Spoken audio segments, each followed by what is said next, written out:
Welcome back, Honors. All right, so this is about to be the world's shortest flip you've ever had because we're only talking about like 6 people, right? So the people that we talked about in class today, right? We talked about Commodus being one of our negative emperors. We talked about the Colosseum and how like Commodus loved to go to the Colosseum, apparently, right? He was that gladiator emperor, right? Killed sleeping lions, was a huge jerk, ends up getting drowned to death by his wrestling coach. We also talked about Nero in class today and his persecutions of the Christians, right? He blames the Great Fire of Rome on the Christians, ends up building a big garden in the place of that, kicks his mom to death, does all kinds of other crazy stuff, ends up literally lighting Christians on fire to read beneath them, ends up having animal skins sewn to them, and then watching his dogs destroy them. Oh, other thing I forgot to say, another big thing that Nero loved to do. So as we know, Nero was obsessed with poetry and plays and music and things like that, right? Well, Nero, being so obsessed with those things, loved to watch theater, right? Loved to watch big theater performances. And oftentimes in Roman and Greek tragedies, someone would die, right? In the actual play, right? Now, usually when you go to a theater and someone dies on stage, usually it looks like this. And they just pretend, right? Well, Nero thought it would be way better to have the characters die in real life. So when the moment would arrive for a character to die in a Roman play under Nero, they would be escorted off, the main actor, and then a bound and gagged person dressed as that actor would be brought in, and it was actually a Christian, and they would be executed live on stage the way that they died in the actual play, which is really screwed up, right? So Nero, terrible Roman leader, but the big reason why we're talking about it is just because it's the Pax Romana of 200 years of Roman peace doesn't mean that all of these Roman leaders are going to be good, right? And the worst out of the worst out of the worst is hands down this guy, Caligula, right? Caligula is an interesting little story. Oh, wait. Also, another thing I forgot to tell you about Nero. Nero would actually be killed by his own military. They forced him to dig his own grave and then tossed a dagger down to him, and he slit his own throat, right? So, which is really, really interesting. But Caligula, very interesting case, right? Let's talk about Caligula real fast, okay? So Caligula was out the gate struggling, right? Some historians believe that there is a chance that some other Roman historians have written that Caligula was a product of complications at birth, right? So apparently, while he was being born, there is a chance that the umbilical cord could have gotten wrapped around either his shoulders or his neck and cut off some of the oxygen to his brain, which could possibly explain some of his wild outbursts of rage, right? So Caligula did not start out that great as a child, or from the get-go. But he was very cute when he was a baby, apparently, right? We talked about this in class today. Apparently the reason why, first of all, that's not his actual name. His real name is Gaius, right? So his nickname was Caligula. And if he heard you call him Caligula, he would be absolutely infuriated, right? So infuriated that he would probably have you executed. We'll get to how he loved to see people executed here in a second. But when he was a baby, his father used to bring him to the front lines of Roman military campaigns so he could see his dad win some battles and stuff, right? But he was just a little squishy little baby. And apparently he would have Gaius dressed in a full little Roman military outfit, like a little cute one, and all the Roman soldiers were like, oh, he's so cute. Look at his little caligas, the boots that Roman soldiers would wear. And so they called him Caligula, meaning little boots, right? Now, this also, though, was a big nickname he hated due to the fact that he was of short stature, right? Caligula was actually pretty short. We believe barely over 5 foot. So he's got a lot of issues fighting against him, right? Now, Caligula, though, ends up having these moments of absolute crazy thought process and of nonsensical ruling. Now, before we even get to them, is there a chance that a bunch of this stuff is made up by Roman historians so they can theorize and understand why he was eventually executed? Yes, right? Very likely, right? More than likely, he wasn't that bad of a leader, right? More than likely, somebody else just wanted his power, so they had him executed, okay?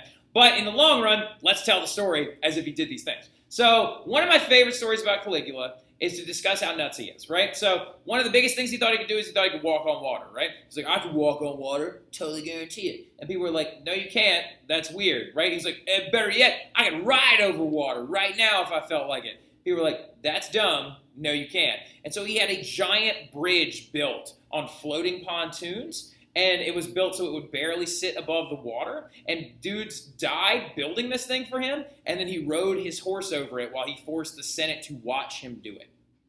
So he's a little weird. His favorite thing to collect were seashells. Loved seashells, right? Absolutely loved them. He actually at one point sent an entire legion, a Roman army, to the coasts of France to find the best seashells they could find and bring them back to him. And when they brought them back, he was not satisfied with the seashells that they brought. And the soldiers were like, well, those are the only ones we could find. And he was like, you know whose fault this is? It's Neptune's. I bet it's Neptune's fault. I declare war on Neptune. Go get him. And the soldiers were like, you want us to go kill the god of the ocean? And he's like, yes. Get out there. And so they all walked into the water and just started stabbing the water, right? So, like, that's another little funny story about him. Speaking of, like, this weirdo, though, obviously he doesn't have a lot of friends, right? Obviously. And he's too into seashells and stuff. But his best friend was actually someone known as Incitatus, right? And Incitatus is, what that means in Latin is galloper. And his best friend was his horse. The same horse that he rode over the floating bridge to prove he could walk on water. His best friend. He had a giant marble stable built to Incitatus. It actually was worth more than Roman homes were actually made. His Incitatus was dressed in jewelry that was worth most of what a senatorial family would make in a year, and he would wear different forms of it every single day, flaunting the wealth of Caligula by dressing his horse in jewelry, right? And at one point, he loved his horse so much, and he thought that the senators were so annoying, he said, you know what? You know who would be a better consul than all of you? My horse. And he tries to have his horse elected as consul. Now, it doesn't work out, but he almost pulls it off, apparently. Now, he does all kinds of other stuff, right? I could go on for days about Caligula. His favorite way to see people executed was to see them sawn in half, right, with a rusty saw, and he loved to see it happen before he ate. He basically said that one of his favorite appetizers, or making his appetite grow, was seeing someone sawn in half, like with a saw, right? So, and apparently, like, I mean, I like mott sticks, personally, you know what I mean? But apparently he liked to see guys get sawed in half. So the other thing about Caligula, though, as well, is, like I said, I could go on for days about him. One time, apparently, one of these guys like made fun of him before they were about to saw him in half. So Caligula had him turned upright and actually had him sawed from pelvis to neck upside down, right? So, like, very, very aggressive leader. He is eventually going to be executed by the Roman military, but he is going to be in your matching section, right? Now, all of these guys were really, really rough, but there were 5 great emperors, right? They were known as the 5 good emperors of the Pax Romana, okay? Now, Caligula, obviously not one of them. The guy that came before him, Tiberius, not one of them, right? Many of these other figures were pretty rough, but there was 5 emperors back to back to back that were all considered fantastic emperors, right? And now the first one was Nerva, right? And Nerva just didn't mess up, all right? So Nerva's just sitting here chilling. That's Nerva right there. And Nerva's just like, oh, hey, I have really sharp features. Look at my nose. I just didn't mess up. So Nerva just actually didn't have anything negative happen. He didn't kill animals in the Colosseum for no apparent reason. He didn't try to get his horse elected to be a senator. He didn't persecute the Christians at all odds. We might have, but like he didn't like do it like Nero did, right? Nerva just happened to start this reign of the 5 good emperors off by just not messing up, right? Now Trajan comes in, and he's going to be very important because he's going to bring Rome to the biggest it ever had been, right? He will expand all the way into Great Britain, all the way out into what is modern-day Germany, all the way out into what is modern-day Hungary, and he brings the empire to its absolute largest. And this column of Trajan is actually inside of Rome, and he has a Forum to Trajan built. He has the column of Trajan built, which marks the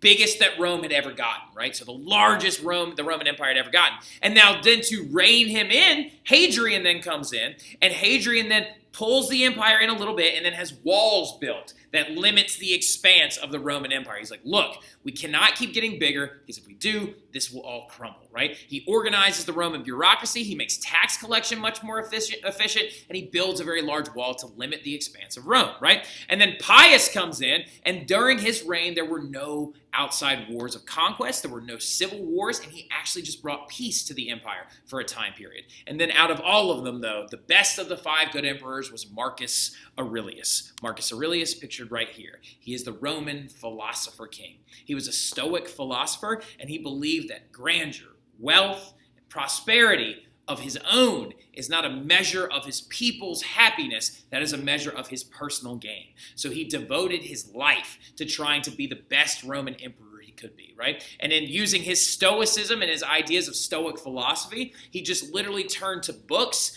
and writings and understandings to trying to become the best king that anyone could ask for. And he tried to model himself off of Plato's philosopher king, right? He tried to literally model himself off the ideas of not trying to bring personal wealth and personal guidance, but to try and bring the best wealth to his people. Right? And Marcus Aurelius is considered that Roman philosopher king, the best and most successful Roman emperor of all time. And there's actually a huge statue, Marcus Aurelius statue, that is actually on Capitoline Hill statue, and he's sitting on a horse, and he's actually pointed right out front of the modern-day Roman government building, where it is known as the equestrian statue of Marcus Aurelius, and as you can see, he was a very, very famous Roman figure, and even the modern-day Roman government gives tribute to Marcus Aurelius, right? So that is your guys right there. That is the rest of your dictators, your emperors. We will put the fall of Rome in the next unit. I hope you guys have a great evening. Y'all